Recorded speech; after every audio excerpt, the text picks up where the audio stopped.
T20 world கப்லயும், ODI world கப்லயும் hat trick எடுத்த ஒரே பவுலரு அண்ணன் பிரட்லி.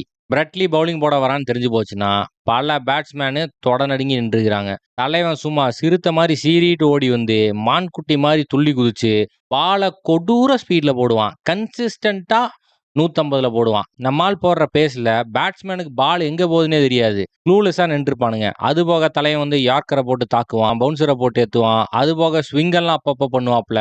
நம்மால் பண்ணாத மேட்டரே கிடையாது. பல தடவை நம்மால் ஸ்டம்பை உடச்சி வீசியிருக்கான். அது வேற கதை.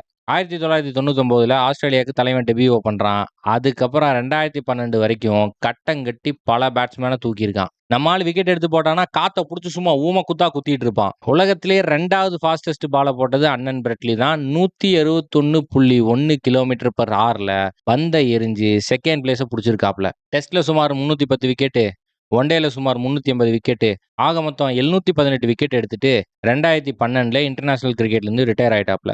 அப்ப இருந்த ஆஸ்திரேலியன் டீம் பேட்டிங்கை பத்தி பல தடவை பேசியாச்சு. ஆனா பவுலிங் அதே அளவுக்கு கொடூரமான ஆளுங்க வச்சிருந்தானுங்க.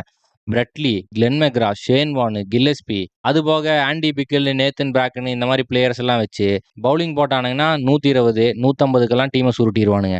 யாராவது பார்க்கலன்னா போய் ஸ்லோ மோஷன்ல பாருங்க, அசந்து போயிடுவீங்க.